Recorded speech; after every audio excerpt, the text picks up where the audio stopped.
When we arrived at the river, James got in his boat for the first time.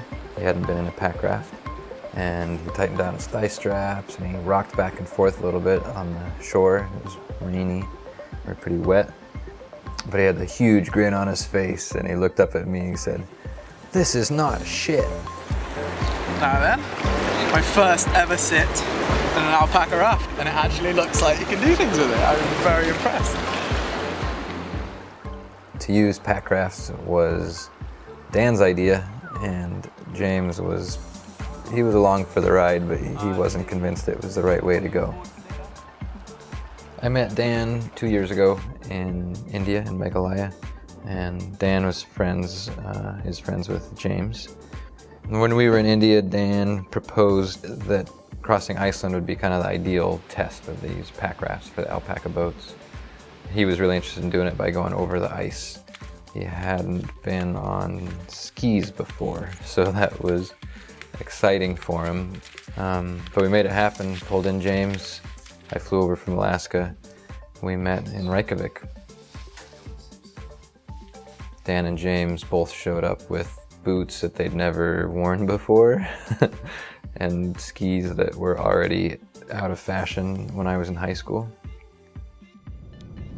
We took a bus from Reykjavik to Jökulsárlón. That's a glacial river lagoon on the southeast corner of the island. And arrived at midnight, it was in the rain, couldn't see anything, couldn't see our ice approach. I was nervous about the route. We were on bare ice for the first couple days, about 15 miles.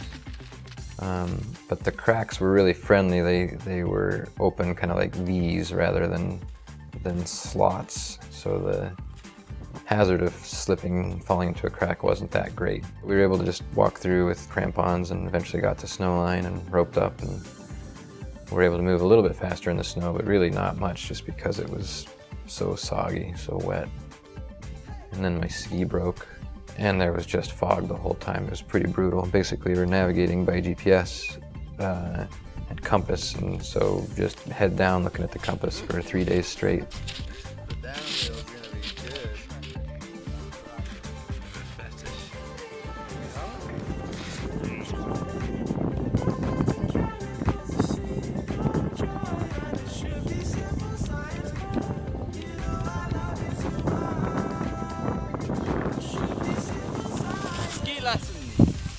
The highlight of being on the ice was getting off the ice. We dropped below the clouds. We could see interior Iceland for the first time. It was skiable. James was able to rip down and make turns. Dan did some snow plowing at the top. Remember, he's never been on skis. And I was able to kind of falling leaf my way down with the one ski just taped together. Land. Oh. And it's even harder to walk on. So we made it. We put in on the river and we were psyched, all smiles, free miles, you know, finally letting gravity do some work for us. But pretty soon the channel braided out into too many braids. So we packed up our stuff and walked to the next main channel. Got in that one, we were psyched, all smiles again, we're making good time. And then that one also braided out, got too thin. In that case, it was because there was a fresh lava flow, like really fresh, like last year fresh. It was still steaming, that had changed the course of the river. We hopped up on the shore and walked to the steam, and that was really cool. There were jeep tracks that were truncated by the lava. It was so fresh, so raw. This part of the island was just lunar, just absolutely foreign. No plants, like not even lichen. So we're at the steam vents, and we gotta pack up the boats one more time, head west to the next main channel. And this one on the map, this is supposed to be the main channel.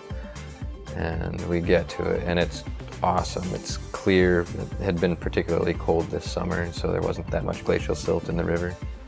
And the nature of the river for the next couple of days was flat, not meaning slow, but just calm water, meandering a bit, and then a nasty steep waterfall drop most of those we walked just the drop part, and then we're able to put in below where it canyoned out, and there would be some nice big water, class 4 standing waves and rapids, and those were all super fun. On one evening, the rain turned to snow. Pretty late at night, we're ready to get off the water, and it starts to snow, and we see this shelter, this box structure, and this whole time Dan had been talking about these mystical emergency shelters that Iceland has all over, but we haven't seen any. So we get there, and it's not an emergency shelter, it's a weather station. And it's just like almost too much to handle. We were so cold and miserable at this point. So we poke around the weather station a bit and eventually figure out we can jimmy the lock and go inside and move like a nitrogen tank around, and there was a seismometer. It really didn't look like it was functional, this weather station. But if it was functional, it got some weird measurements while we were in there.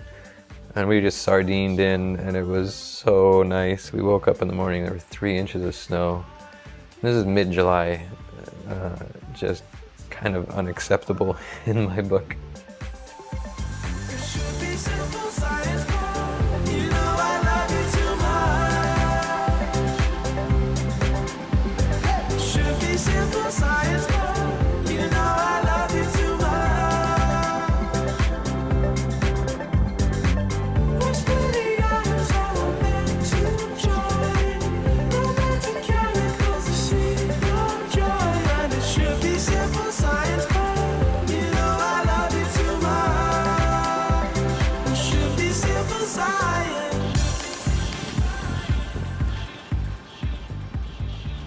Pretty soon we're coming up to these gnarly waterfalls, like 11 meters, 30 meters, 45 meters.